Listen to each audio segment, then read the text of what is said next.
বন্ধুরা, না ডাল ভেজাতে হবে, না বাটতে হবে, না বেসন লাগবে, কোনো রকম ঝামেলা ছাড়াই ইনস্ট্যান্ট মাত্র 5 মিনিটেই মুচমুচে দুর্দান্ত স্বাদের মসুর ডালের পেঁয়াজি তৈরি করব। এমন একটা উপকরণ দিয়ে বানাবো যাতে অনেকক্ষণ পর্যন্ত মুচমুচে থাকবে। সম্পূর্ণ ভিডিওটা দেখতে থাকুন। রেসিপি ভালো লাগলে লাইক, শেয়ার, কমেন্ট ও সাবস্ক্রাইব করে পাশে থাকবেন। দেখে নেওয়া যাক আজকের রেসিপি। নমস্কার বন্ধুরা, আমি পাপড়ি পদ্মাবতী ফুড ক্রিয়েশনে আপনাদের সবাইকে স্বাগত। পেঁয়াজি তৈরি করার জন্য দেখুন, প্রথমেই আমি এখানে পেঁয়াজ নিয়ে নিয়েছি। আমি এখানে বড় বড় সাইজের 3টে পেঁয়াজ নিয়েছি। পেঁয়াজি তৈরি করতে কিন্তু একটু বেশি পরিমাণে পেঁয়াজ লাগে, আর আমি আমার প্রয়োজন মতো এখানে পেঁয়াজের ব্যবহার করলাম। আপনারা চাইলে কিন্তু কম বেশি করে নিতে পারেন, কোনো অসুবিধা নেই। যার যতটা প্রয়োজন সেরকম পরিমাণে ইউজ করতে পারেন। প্রথমে দেখুন ভালো করে ধুয়ে আমি খোসা ছাড়িয়ে নিচ্ছি। দেখুন প্রত্যেকটা পেঁয়াজ আমি খোসা ছাড়িয়ে রেডি করে নিয়েছি। আর এখন দেখুন কেটে নিচ্ছি। আর এভাবেই দেখুন একটু লম্বা লম্বা করে কেটে নিতে হবে। পেঁয়াজের জন্য কিন্তু ঠিক এভাবেই কিন্তু কেটে নিতে হবে। দেখুন আমি আশা করছি আপনারা কাটা দেখে বুঝতেই পারছেন। দেখুন এভাবেই আমি প্রত্যেকটা পেঁয়াজ কেটে নেব।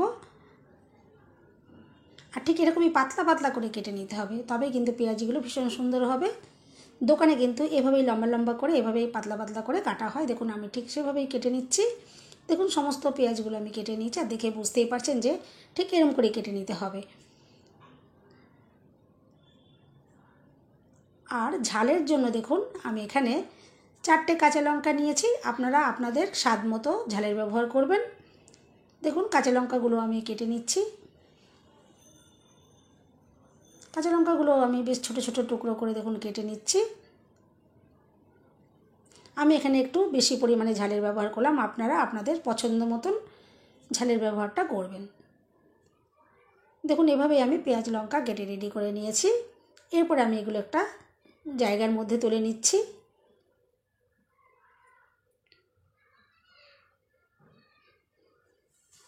আর এরপরে খুব ভালো করে চটকে মেখে নিতে হবে। তবে তার আগে এখানে একটু আমি নুন দিয়ে দেব। দেখুন একটু নুন দিয়ে দিলাম প্রয়োজন মতো। আর এরপরে হাত দিয়ে দেখুন এভাবে ভালো করে চটকে চটকে মেখে নিতে হবে। তাহলে এখান থেকে দেখবেন জল বের হবে, আর পেঁয়াজগুলো কিন্তু ভীষণই সফট হয়ে যাবে। দেখুন খুব ভালো করে এভাবে মেখে নিয়েছি। আর কিন্তু এক্সট্রা করে কোনো রকমের জলের ব্যবহার করতে হবে না, এখান থেকেই কিন্তু জল বেরিয়ে যাবে আর পেঁয়াজগুলো ভীষণই নরম হয়ে যাবে। আর লঙ্কার ফ্লেভারটা খুব সুন্দর আসবে। এরপর দেখুন আমি চাপা দিয়ে ওটা রেখে দিলাম 5 মিনিটের জন্য। আর এখন আমি দেখুন নিয়েছি এখানে মুসুর ডাল।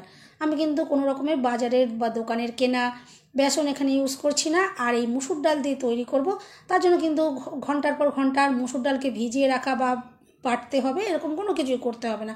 ভিজিয়ে রাখতে গেলে কিন্তু অনেকটাই টাইমের প্রয়োজন হয়। আর এভাবে যদি করে নেন তাহলে কিন্তু ভীষণ কম সময়ের মধ্যে হয়ে যাবে। আমি শুকনো কাপড় দিয়ে ভালো করে পুছে নিয়েছিলাম। এরপর দেখুন আমি মিক্সিতে এটা গুঁড়ো করে নিচ্ছি। দেখুন আমি গুঁড়ো করে নিলাম। আর একদম ফ্রেশ দেখুন আমি বেসন পেয়ে গেলাম। আর খুব মিহি করে গুঁড়ো করে নিতে হবে। আর প্রয়োজন পড়লে একটু ছাঁকনি দিয়ে কিন্তু একটু চেলেও নিতে পারেন, তাহলেও কিন্তু কোনো সমস্যা নেই। আমি একটু ভালো করে মিহি করে গুঁড়ো করে নিয়েছি, সেই জন্য আরেকখানটা চাললাম না। এরপর দেখুন যে পেঁয়াজ আমি চাপা দিয়ে রেখেছিলাম, আমি চাপাটা খুলে নিয়েছি। আর এখন এখান থেকে দেখুন 3 চামচ মতো আমি দেখুন এই মুসুর ডালের গুঁড়ো দিয়ে দিচ্ছি।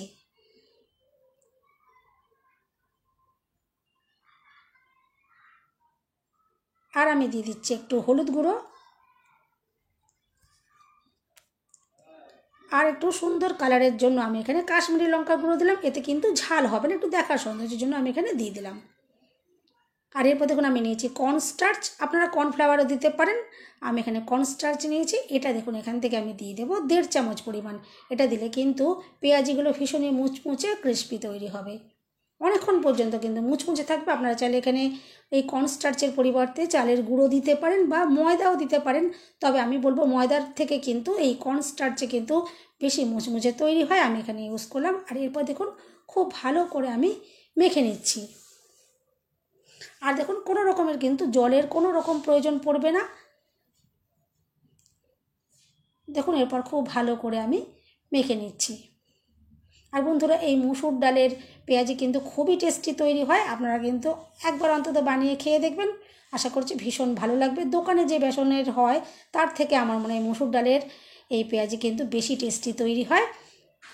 দেখুন খুব ভালো করে আমি মেখে নিয়েছি, আর এরপর দেখুন একটু দেখে নিচ্ছি যে কীরকম হয়েছে। দেখুন বাইন্ডিংটা সুন্দরভাবেই এসে গেছে। এরপর দেখুন আমি গ্যাস জ্বালিয়ে কড়াই বসিয়ে দিয়েছি, আর দেখুন দিয়ে দিচ্ছি সর্ষের তেল। সর্ষের তেলে কিন্তু পেঁয়াজি বেশি টেস্টি তৈরি হয়, আমি সর্ষের তেল দিয়েই তৈরি করব। দেখুন সর্ষের তেল ভালো করে গরম করে নিচ্ছি, আর এখানে দেখুন যেই আমি মেখে রেখেছিলাম মিশ্রণটা, সেখান থেকে দেখুন এইভাবে দেখুন নিয়ে নিচ্ছি। আর দেখুন পেঁয়াজের শেপটা কিন্তু একটু এরকমই হয়, একটু এবড়ো খেবড়ো মতো হয়। দেখুন পেঁয়াজগুলো একটু সাইড দিয়ে বেরিয়ে বেরিয়ে আছে, ঠিক এভাবেই করে আমি দিচ্ছি। ঠিক দোকানে কিন্তু ঠিক এরকমই তৈরি হয়, আমি ঠিক এভাবে করে দিয়ে দিচ্ছি। আর ভালো করে তেল প্রথমে গরম করে নিয়েছি, এরপর কিন্তু গ্যাসের ফ্লেম লোতে করে দিয়ে ভেজে নিতে হবে। দেখুন যতগুলো দেওয়া গেল আমি এখানে দিয়ে দিলাম, আর এরপরে লো আছে উল্টে পাল্টে মুচমুচে করে ভেজে নিতে হবে। বন্ধুরা রেসিপিটা ভালো লাগলে একটা লাইক দিতে কিন্তু একদম ভুলবেন না, চ্যানেলটা সাবস্ক্রাইব করে আমার পাশে থাকার অনুরোধ রইল। বেল বাটন ক্লিক করে রাখবেন, আমি যখনই নতুন ভিডিও আপলোড করব সঙ্গে সঙ্গে নোটিফিকেশান সবার আগে আপনার কাছে পৌঁছে যাবে। দেখুন এরপর দেখুন একটা সাইড যখন হয়ে আসবে তখন কিন্তু উল্টোতে হবে। প্রথম অবস্থায় কিন্তু উল্টোতে গেলে এগুলো ভেঙে যেতে পারে, আর একটা চামচ দিয়ে উল্টোলে আমার মনে হয় বেশি সুবিধা হয়। দেখুন আমি একটা চামচ দিয়ে একটু উল্টে দিয়েছি, এরপর দেখুন ভালো করে দুপিট উল্টে পাল্টে আমি মুচমুচু করে ভেজে নিয়েছি। আর শেষের দিকে আমি 1 মিনিট মতো একটু ফ্লেমটা বাড়িয়ে দিয়েছিলাম যাতে তেল এতে অ্যাবজর্ব না হয়। দেখুন ভালো করে ভেজে তুলে নিয়েছি, আর কিন্তু একদমই তেল অ্যাবজর্ব হবে না। দেখুন আমি সমস্তগুলো ভেজে একইভাবে রেডি করে নিয়েছি, আর আওয়াজটা শুনে তো বুঝতেই পারছেন যে কতটা মুচমুচে আর ক্রিস্পি হয়েছে, আর অনেকক্ষণ পর্যন্ত এটা মুচমুচে থাকবে। আর এই পেঁয়াজি খাওয়ার জন্য কিন্তু একটু মুড়ি, কাঁচা লঙ্কা আর একটু পেঁয়াজ হলেই কিন্তু একদম জমে যাবে সন্ধেবেলা, আর সাথে কিন্তু 1 কাপ গরম গরম চা। দেখুন কত দুর্দান্ত দেখতে হয়েছে, পুরো দোকানের মতনই দেখতে হয়েছে, আর খেতে কিন্তু দোকানের থেকেও কিন্তু বেশি টেস্টি তৈরি হবে। আর আওয়াজটা শুনে তো বুঝতেই পারছেন যে কতটা মুচমুচে হয়েছে। আমি আরও ভেঙে আপনাদেরকে দেখিয়ে দেবো। দেখুন আর ভেতর পর্যন্ত সুন্দরভাবে ভাজা হয়েছে, ভীষণই মুচমুচে, আর খেতেও কিন্তু দুর্দান্ত। আপনারা কিন্তু অবশ্যই এভাবে ট্রাই করতে পারেন। সবসময় তো ঘরে বেসন থাকে না, এভাবে কিন্তু মুসুর ডাল আমাদের ঘরে সবারই থাকে, এভাবে কিন্তু অবশ্যই আপনারা বানিয়ে নিতে পারবেন, ঝটপট তৈরি হয়ে যাবে। রেসিপি ভালো লাগলে একটা লাইক দিতে কিন্তু একদম ভুলবেন না, চ্যানেলটা সাবস্ক্রাইব করে আমার পাশে থাকার অনুরোধ রইল। সবাই সুস্থ থাকবেন, ভালো থাকবেন, দেখা হবে নেক্সট ভিডিওতে। ভিডিওটা শেষ পর্যন্ত দেখার জন্য সবাইকে রইল অসংখ্য অসংখ্য ধন্যবাদ। আর দেখে তো বুঝতেই পারছেন যে পেঁয়াজিগুলো কতটা দুর্দান্ত তৈরি হয়েছে। অবশ্যই একবার ট্রাই করবেন, ভালো লাগবে।